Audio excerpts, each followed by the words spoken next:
Tengo más, pero me gusta usarlos. Imagínense ustedes que el Espíritu Santo, que fue prometido a los discípulos y que Jesús les dijo que vendría sobre ellos y serían llenos de poder, y que Jesús les dijo que a través de ese poder iban a ser testigos. Imagínense a los discípulos decir: bueno, ya tengo el Espíritu Santo, pero aquí me quedo. No queremos salir a ningún lado. Oye, pero espera, el Espíritu Santo iba a venir para que fueras testigo. No, pero no lo queremos usar.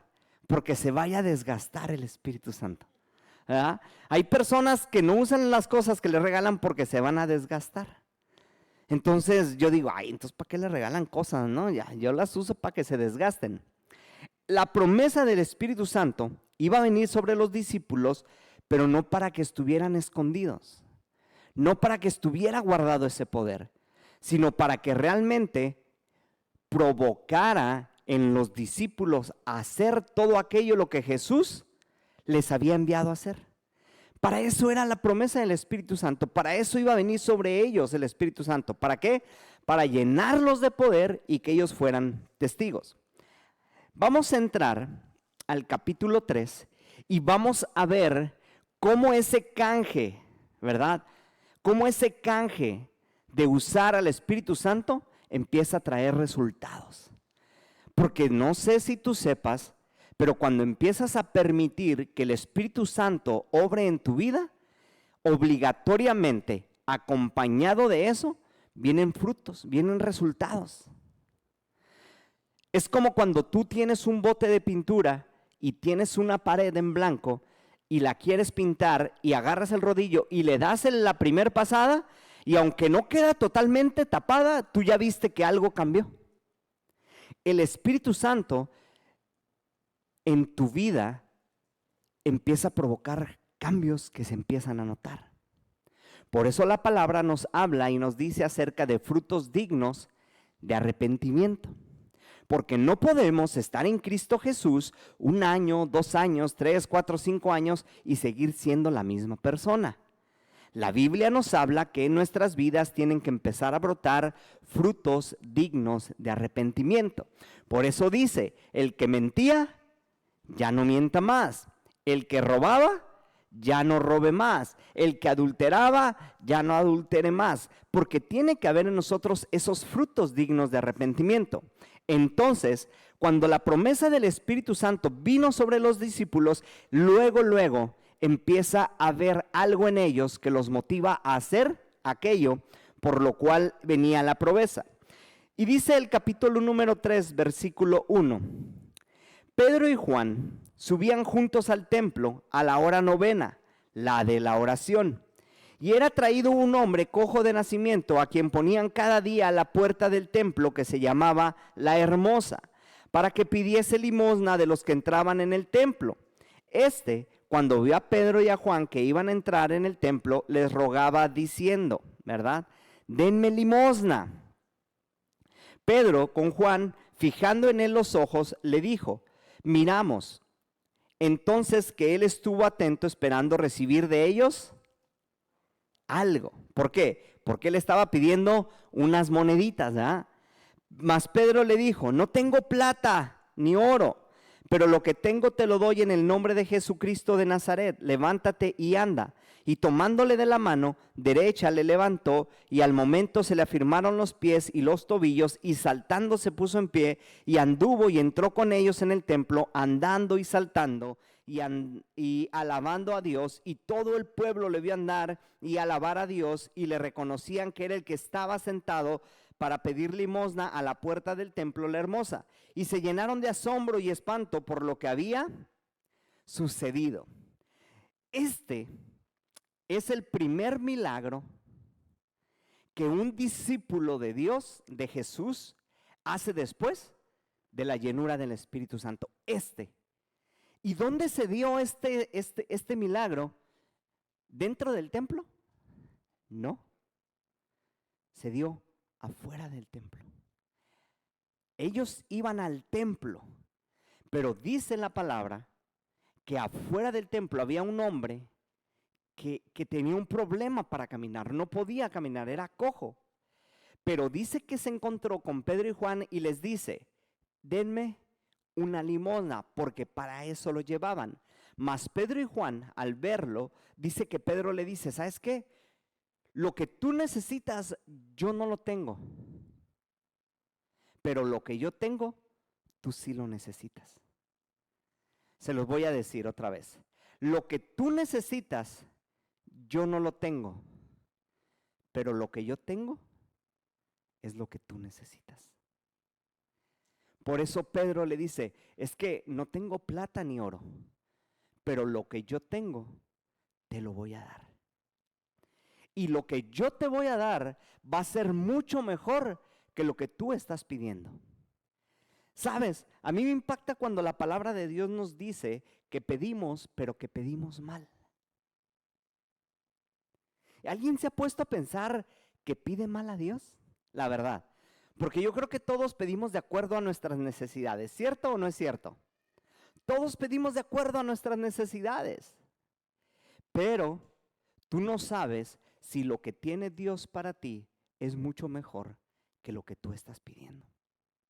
Este hombre, cojo de nacimiento, no podía trabajar por el tipo de cultura que se vivía en esos tiempos. La palabra nos enseña que para ese tipo de personas que tenían de alguna discapacidad, alguna enfermedad, no eran bienvenidos en el pueblo. ¿Dónde vivían? A las afueras del pueblo, en esos lugares de refugio, donde habitaban todas esas personas que, por decirlo así, tenían algún defecto. Ahí vivían. Los traían al templo para recoger dinero y pues ve a ver qué compraban para seguir comiendo. Pero en ese momento, en ese tiempo específico, Dios tenía algo para este hombre. La pregunta es, ¿a través de quién lo tenía?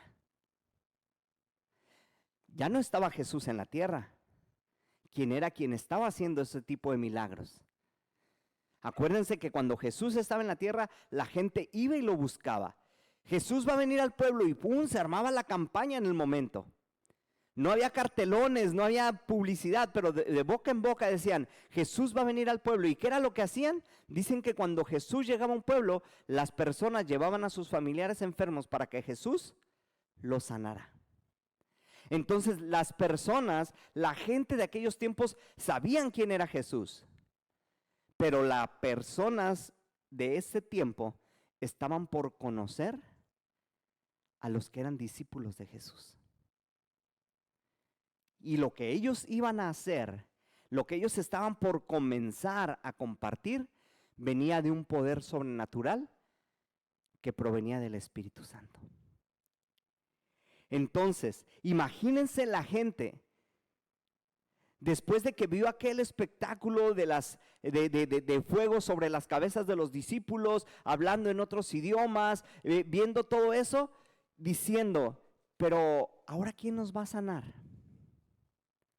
¿Ahora quién va a traer sanidad a nuestros enfermos? ¿Ahora quién va a traer esa palabra de exhortación a nuestras vidas si el maestro ya no está? Pero dijera por ahí el buen Chapulín Colorado, ¿ah? ¿Cómo decía el Chapulín Colorado? No contaban con mi astucia. Jesús les dijo a los discípulos, fíjense, les conviene que yo me vaya, porque les enviaré al otro Consolador, al Espíritu Santo. ¿Cuántas veces? Me voy a poner un poquito retro, ¿ah? A lo mejor los más jóvenes no saben de lo que estoy hablando. Pero ¿cuántas veces los domingos en la mañana nos levantábamos y nos despertábamos a ver Chabelo, ¿verdad? Y veíamos el programa que duraba 23,840 horas, ¿no? Y empezaban todos a participar y se ganaban los muebles de mueblería Troncoso y se ganaban esto y todo eso. Y al último, ¿qué pasaba? La catafixia. ¿Ya? Y llegaba Chabelo y, ¿qué pasó, cuates? Vamos a hacer un intercambio, cuates. ¿Ya? Y sí me salió, como que me voy a meter a ser imitador de Chabelo. ¿Qué pasaba? La gente esperaba que lo que le iban a catafixiar fuera mejor, no que fuera peor. Pero daba pena cuando te sacabas algo bueno y te salía ahí el soplete, ¿no? El ese para hacer tortillitas y no te ganabas la sala o no te ganabas.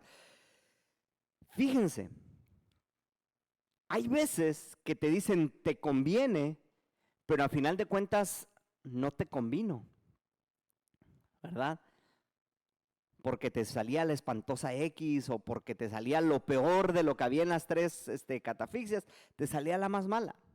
Pero aquí Jesús sella una promesa y les dice a los discípulos, les conviene que yo me vaya. Y yo me imagino a los discípulos pensando, ¿cómo que me conviene que nuestro maestro se vaya? ¿Cómo que nos conviene que el que está haciendo milagros, el que está haciendo proezas, se vaya? ¿Cómo que me conviene?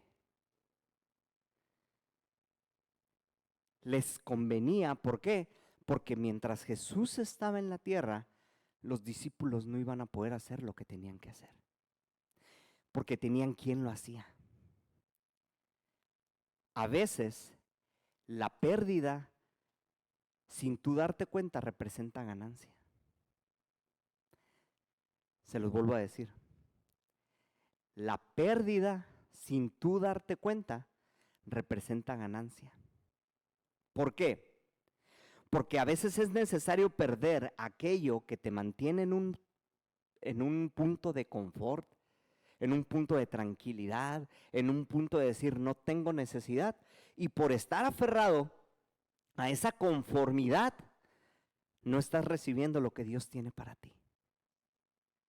Entonces Jesús tuvo que ser claro con sus discípulos y les dice, es necesario que yo me vaya. O sea, no lo entienden, pero si yo me voy, va a venir un poder sobre ustedes. Y ese poder lo van a poder usar. Entonces cuando Pedro llega al templo, la hermosa, y se encuentra a este hombre, le dice con autoridad, lo que tú pides, yo no lo tengo. Pero lo que yo tengo, te conviene recibirlo. Porque Pedro sabía lo que había dentro de él. Porque Pedro sabía lo que había dentro de él. Pregunta, ¿qué era lo que había ahora dentro de Pedro que cuando estaba Jesús no había? El Espíritu Santo. Y no estoy queriendo comparar, no estoy queriendo poner en pleito el poder de Jesús con el poder del Espíritu Santo. No, solamente estoy hablando de que era necesario, era conveniente que Jesús partiera. ¿Por qué? Porque venía algo más para ellos.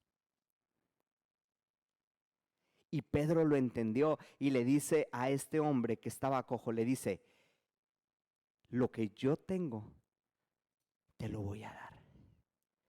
Y en ese momento se consume el primer milagro y dice que tomándolo de la mano, lo levantan y en ese momento rodillas y en ese momento tobillos se afirmaron y empezó ¿a qué? A brincar y a caminar. Yo no sé ustedes, pero el proceso médico, óiganlo bien, el proceso médico para una persona que ha estado discapacitada, el proceso médico para una persona que ha estado sin mover alguna parte de su cuerpo por mucho tiempo, es rehabilitación muscular. ¿Cierto o no es cierto? ¿Por qué? Porque su cuerpo estaba incapacitado para usar esa área de su cuerpo y no tenía las fuerzas para soportarse. ¿Cómo te explicas que un hombre que era cojo, que pedía limosna, al momento sus rodillas y sus tobillos lo pudieron sostener? Ahora, ¿cómo dice que entró al templo?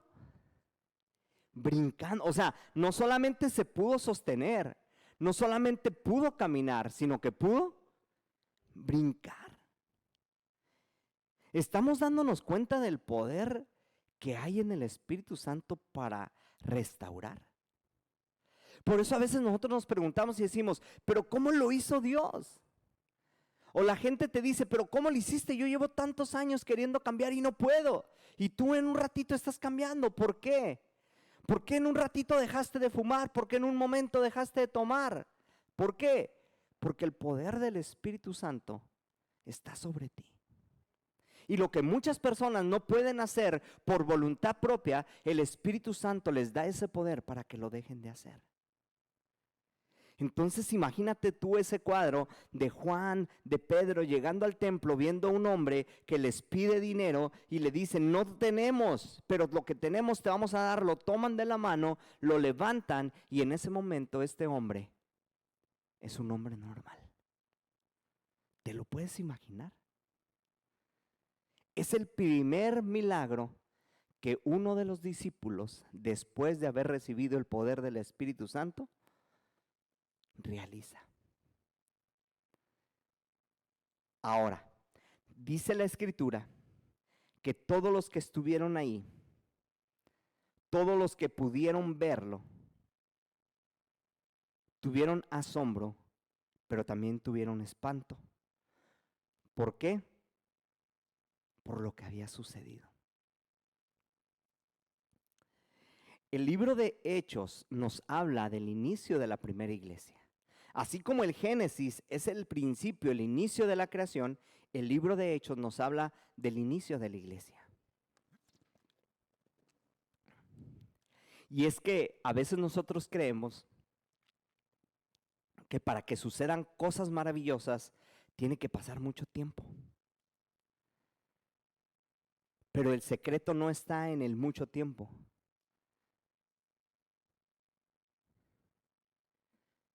La verdad está en que el Espíritu Santo tiene poder. Esa es la verdad, que el Espíritu Santo tiene poder para sanar, que el Espíritu Santo tiene poder para liberar, que el Espíritu Santo tiene poder para traer convicción. Y es lo que vamos a ver a continuación. El capítulo 3 nos habla primero de este milagro, pero después nos habla de algo que Pedro comenzó a hacer. Y nos dice que comenzó a hablar, comenzó a predicar, comenzó a enseñar en el pórtico de Salomón.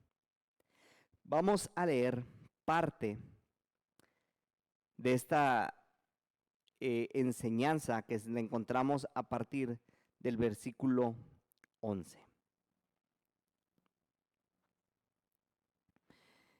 Y lo voy a leer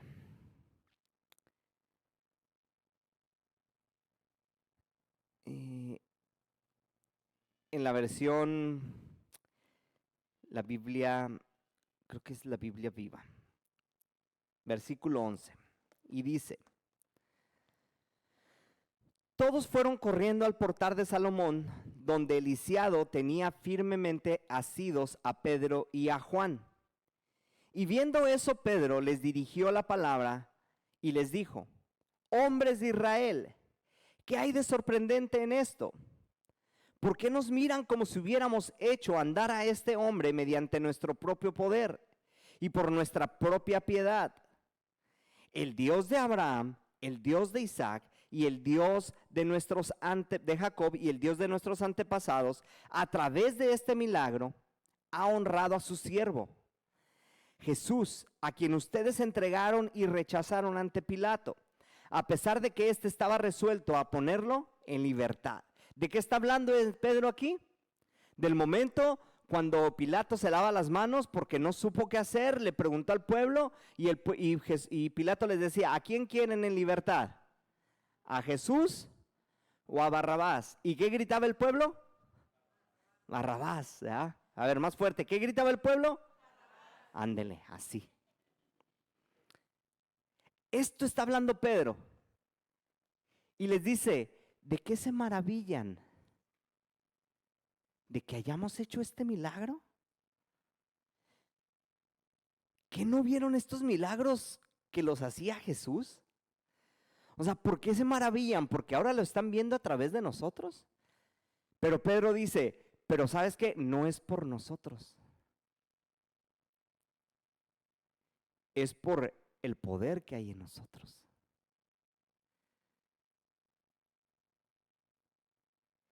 Y continúa diciendo: y lo mataron al autor de la vida, pero Dios le devolvió la vida.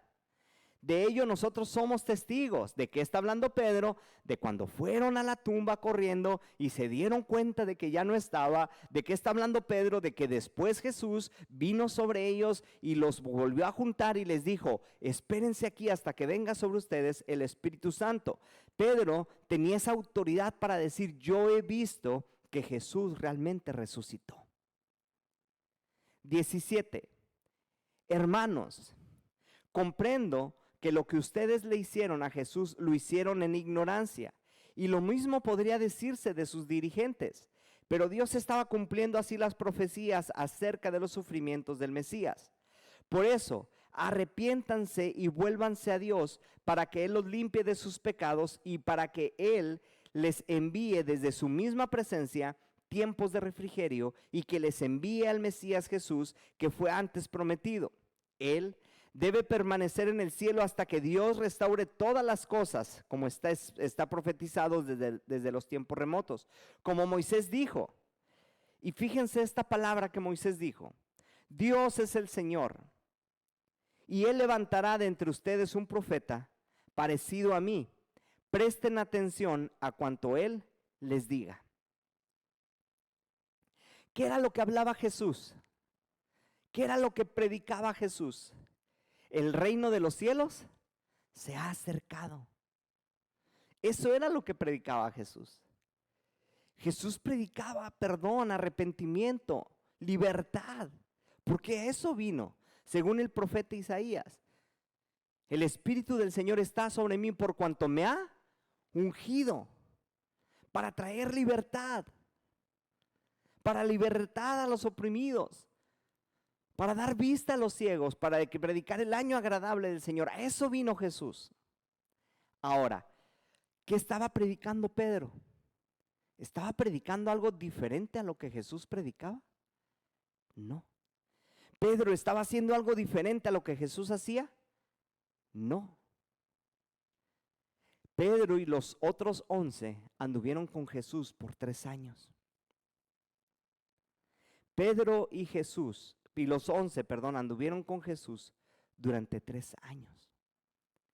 En esos 3 años, ellos aprendieron a través de lo que veían, lo que tenían que hacer. Pero es muy diferente aprenderlo a hacerlo. Hay personas que toda la vida pueden estar observando a una persona y pueden aprender a hacer lo que hace, pero cuando le dicen: es tu tiempo de que lo hagas, a veces no lo hacemos bien, porque a veces no es necesario el saber hacerlo, es la práctica de hacerlo. Yo me he fijado en algo que hacen todos los estudiantes de medicina. Los estudiantes de medicina van, estudian y durante años están aprendiendo a hacer suturas en pedazos de esponja o de foam, de varias así. Ahí los veo haciendo los tipos de suturas que hay.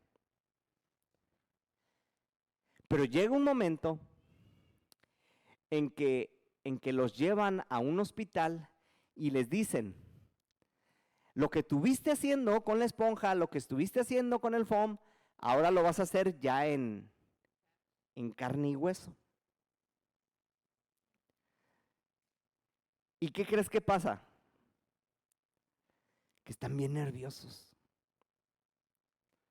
¿Por qué? Porque no es lo mismo ver a hacer.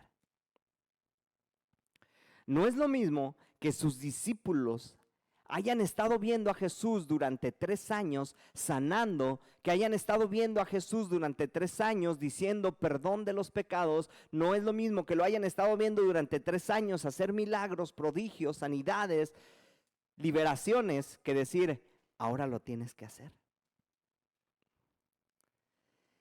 Vuelvo a preguntar: ¿quién ya no estaba con los discípulos? Ahora, ¿quién estaba con ellos? El Espíritu Santo, para darles esa autoridad de hacer lo que Jesús hacía. ¿Estamos? Ya no estaba Jesús, ahora estaba el Espíritu Santo que les daba la capacidad, que les daba la autoridad de hacer lo que Jesús hacía. Y algo que me impacta de Jesús es que Jesús les dijo, cosas mayores a las que yo hice, ustedes van a hacer. Me encanta el corazón de Jesús, porque en el corazón de Jesús no hay envidia. Cosas mayores a las que ustedes vieron que yo hice, ahora ustedes las van a hacer. Vuelvo a preguntar, ¿en qué poder las iban a hacer? En el poder del Espíritu Santo. Entonces, algo que tenía la iglesia de Hechos era ese poder. Estamos entendiendo por qué le convenía a los discípulos que Jesús se fuera. Cierro con esto.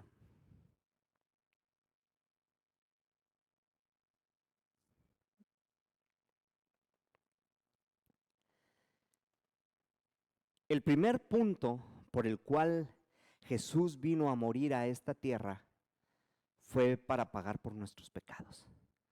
Fue para perdonarnos y librarnos de una muerte eterna, ¿ok? Ese es lo primero, no hay más. Todo aquel que en él cree no se pierda, sino que tenga vida eterna. Ese es el primer punto por el cual vino Jesús. Pero también Jesús vino para darnos una enseñanza de decir, ustedes pueden continuar lo que yo hice. Es ahora de ustedes el continuar predicando lo que yo les enseñé. Mateo 28, 19 y 20. Por tanto, id y haced discípulos a las naciones, enseñándoles, ¿verdad?, a que guarden todas las cosas que yo les he mandado, bautizándolos. Y he aquí yo estoy con ustedes todos los días hasta el fin del mundo. Cerramos con el versículo número 26. Hechos 3:26. Y dice así Pedro: y cuando Dios le devolvió la vida a su siervo, a Jesús, lo envió primero a ustedes para bendecirlos, para que cada uno de ustedes se apartara de su maldad. La prédica de Pedro, la primer prédica de Pedro, no es diferente a la prédica de Jesús. No es diferente a la enseñanza de Jesús. El primer milagro de Pedro no es diferente a los milagros que Jesús hizo. No es diferente.